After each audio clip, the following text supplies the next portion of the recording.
অন্তর্বর্তী সরকার দায়িত্ব গ্রহণের পর থেকেই পাকিস্তানের সঙ্গে সম্পর্কের উন্নতি হয়েছে বাংলাদেশের। আর সেই সম্পর্ককে নতুন মাত্রা দিতে এবার মাদক ও সন্ত্রাস দমনে একসঙ্গে কাজ করার ব্যাপারে সম্মত হয়েছে ঢাকা ইসলামাবাদ।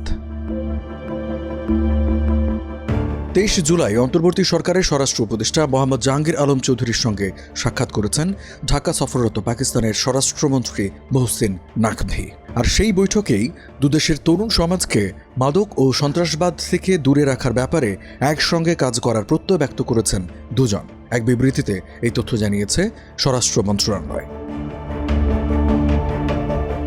বৈঠকে পুলিশ বাহিনীর প্রশিক্ষণের বিষয়ে দুদেশের পুলিশ একাডেমির মধ্যে পারস্পরিক সহযোগিতার কথাও বলা হয়েছে।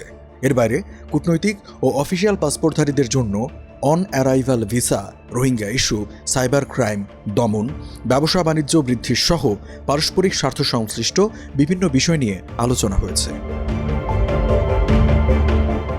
পাকিস্তানের স্বরাষ্ট্রমন্ত্রীর সঙ্গে হওয়া বৈঠক নিয়ে স্বরাষ্ট্র উপদেষ্টা জানান, দুদেশের কূটনৈতিক ও অফিসিয়াল পাসপোর্টধারীদের জন্য অন অ্যারাইভাল ভিসা সংক্রান্ত সমঝোতা স্মারক চুক্তিটি প্রায় চূড়ান্ত পর্যায়ে রয়েছে। পাকিস্তানে বাংলাদেশ দূতাবাসের ভবন নির্মাণ প্রক্রিয়া চলমান, সেখানে আপাতত এমআরপি পাসপোর্ট প্রদান কার্যক্রম চালু রয়েছে। দূতাবাসের ভবন নির্মাণ সমাপ্ত হলে সেখানে ই পাসপোর্ট প্রদান কার্যক্রম শুরু করা হবে।